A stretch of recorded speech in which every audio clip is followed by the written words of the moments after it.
Hello friends, आज हमारा polity में मिसलेनियस का ये चौथा लेक्चर है जो कि भारत के प्रमुख पदाधिकारी से संबंधित है। और ये हम एक नज़र में देखेंगे क्योंकि हम ये महेश सर की एनसीईआरटी से कवर कर रहे हैं, तो जो टॉपिक दिया है उसको हम कवर कर रहे हैं। तो इसमें एक है कि भारत के प्रमुख पदाधिकारी तो कौन कौन से हैं, क्योंकि एनसीईआरटी का है तो बहुत महत्वपूर्ण है। देखते हैं राष्ट्रपति, उपराष्ट्रपति, लोकसभा अध्यक्ष, उपाध्यक्ष, इन सब के बारे में हम चर्चा करेंगे। तो सबसे महत्वपूर्ण देश का राष्ट्रपति, इनकी चर्चा अनुच्छेद 52 में की गई है। इनका निर्वाचन कहाँ प्रावधान है? अनुच्छेद 54 में। इनकी न्यूनतम आयु कितनी होनी चाहिए? 35 वर्ष। अर्थात कोई भी व्यक्ति या नागरिक तभी भारत का राष्ट्रपति बन सकता है जब वो मिनिमम 35 वर्ष पूरा कर चुका हो। आगे है, अधिकतम आयु की कोई सीमा नहीं है। और शपथ ग्रहण सुप्रीम कोर्ट का मुख्य न्यायाधीश दिलाता है, उसके द्वारा नियुक्त कोई पदाधिकारी। और त्यागपत्र किसे देता है, संबोधित करता है वह उपराष्ट्रपति को। वहीं उपराष्ट्रपति का प्रावधान अनुच्छेद 63 में किया गया है और निर्वाचन अनुच्छेद 66 के तहत होता है। इनकी भी आयु मिनिमम 35 वर्ष होनी चाहिए, अधिकतम की कोई सीमा नहीं है। और शपथ ग्रहण राष्ट्रपति उपराष्ट्रपति को राष्ट्रपति दिलाता है और त्यागपत्र भी है राष्ट्रपति को देता है। यहाँ पे नोट है कि राष्ट्रपति के निर्वाचक मंडल में राज्यसभा, लोकसभा और राज्यों की विधानसभाओं के निर्वाचित सदस्य, ये मेंशन जरूर रहना चाहिए कि निर्वाचित सदस्य होने चाहिए, भाग लेते हैं। जबकि उपराष्ट्रपति के निर्वाचक मंडल में केवल संसद के दोनों सदनों के निर्वाचित सदस्य शामिल होते हैं। अर्थात यहाँ पे संसद के दोनों सदनों के निर्वाचित सदस्य ही नहीं, निर्वाचित सदस्य और मनोनीत दोनों शामिल होते हैं। केवल संसद के दोनों सदनों के सभी सदस्य शामिल होते हैं। आगे देखते हैं अन्य पदाधिकारी कौन है। हमने उपराष्ट्रपति, राष्ट्रपति के बारे में देख लिया। लोकसभा अध्यक्ष, उनकी चर्चा संविधान में अनुच्छेद 89 में किया गया है। और निर्वाचन संबंधी 93 में है कि निर्वाचन लोकसभा में से ही किया जाएगा। उन्हीं सदस्यों द्वारा मिनिमम 25 वर्ष की आयु हो। लोकसभा का सदस्य बनने की भी आयु 25 वर्ष है और अध्यक्ष भी 25 वर्ष। निर्वाचन कैसे होता है? इनका लोकसभा सदस्यों द्वारा मतदान करके निर्वाचन होता है। जो निर्वाचन होता है 93 अनुच्छेद के तहत, वह मतदान के द्वारा उन्हीं सदस्यों में से होता है। शपथ ग्रहण कौन दिलाता है? लोकसभा अध्यक्ष के रूप में पहले ही शपथ ग्रहण करता है। अर्थात वह अध्यक्ष के रूप में शपथ नहीं लेता, बल्कि जब वह लोकसभा का सदस्य बनता है तो जब लोकसभा का सदस्य शपथ लेता है उसी के साथ वह ले लेता है। अध्यक्ष के रूप में अलग से कोई शपथ नहीं लेता। त्यागपत्र उपाध्यक्ष को देता है लोकसभा के। उसी प्रकार लोकसभा का जो उपाध्यक्ष होता है उसका संविधान में कोई चर्चा नहीं है। निर्वाचन भी उसी प्रकार होता है जिस प्रकार लोकसभा अध्यक्ष का होता है।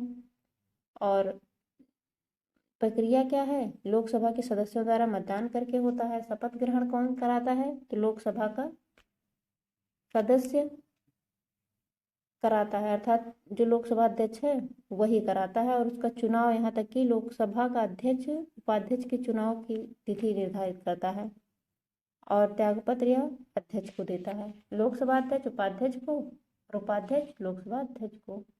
उसी प्रकार लोकसभा में जो सदस्य होते हैं उनकी भी कम से कम आयु 25 वर्ष होनी चाहिए, तभी वह चुनाव लड़ सकते हैं। और यह जनता द्वारा प्रत्यक्ष रूप से चुनकर आते हैं।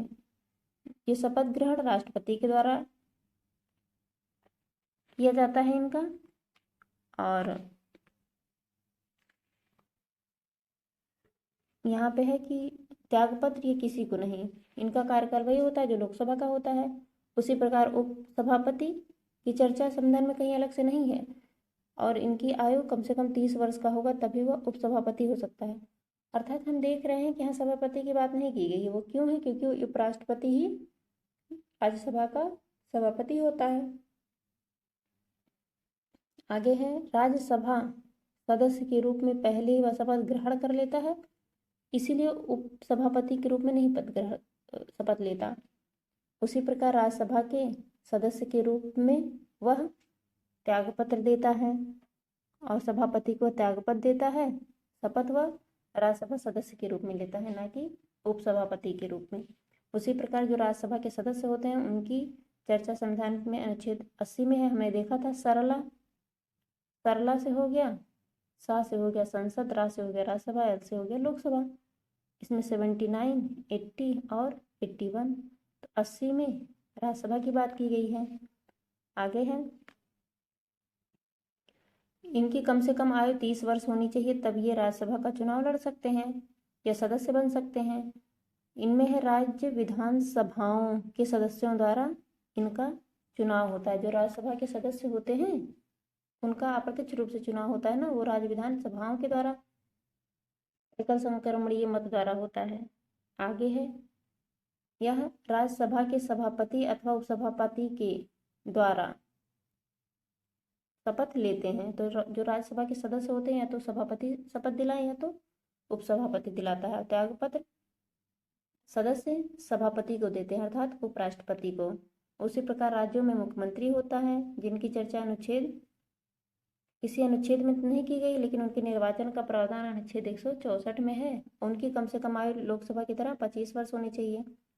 यह नियुक्ति इनकी राज्यपाल द्वारा होती है और ये शपथ राज्यपाल दिलाता है और राज्यपाल को ये त्यागपत्र देते हैं मुख्यमंत्री। यहाँ पे है कि विधानसभा के सदस्य, राज्यों में मुख्यमंत्री होता है, विधानसभा सदस्य होते हैं और विधान परिषद के सदस्य होते हैं। और विधानसभा की चर्चा कोई चर्चा अनुच्छेद में तो नहीं है, लेकिन उनके निर्वाचन का प्रावधान 170 में है। कम से कम 25 वर्ष होनी चाहिए, तभी विधानसभा का सदस्य बन सकते हैं। और इनका चुनाव जनता द्वारा प्रत्यक्ष रूप से होता है। शपथ राज्यपाल दिलाता है और त्यागपत्र ये विधानसभा के अध्यक्ष को देते हैं, जो सदस्य होते हैं विधानसभा के। उसी प्रकार विधान परिषद जो कि राज्यों में, जिन राज्यों में है, जैसे 6 राज्यों में वर्तमान में भारत में विधान परिषद है, तो इनकी निर्वाचन की प्रक्रिया अनुच्छेद 173 में है। कम से कम 30 वर्ष के होंगे तभी विधानसभा सदस्य चुन सकते हैं। इनका चुनाव अप्रत्यक्ष रूप से होता है। इनको शपथ राज्यपाल दिलाता है और त्यागपत्र सभापति को देते हैं उस समय जो विधानसभा का होता है। तो यहाँ पे नोट है कि मिनिमम तो सबकी आयु दी गई है कि लोकसभा का बनने के लिए 25 वर्ष, विधानसभा का बनने के लिए 25 वर्ष। उसी प्रकार राज्यसभा का सदस्य बनने के लिए 30 वर्ष और राज्य विधानसभा का सदस्य बनने के लिए 30 वर्ष और राष्ट्रपति बनने के लिए 35 वर्ष, उपराष्ट्रपति बनने के लिए 35 वर्ष। तो हम देखा राज्यपाल बनने के लिए भी 35 वर्ष। तो इन सब का तो मिनिमम आयु तय है, लेकिन अधिकतम आयु तय नहीं है। तो हम देख रहे हैं जो भी राजनीतिक सत्ता है उसमें अधिकतम की कोई सीमा नहीं है। तो इस लेक्चर को यहीं समाप्त करते हैं। Thank you.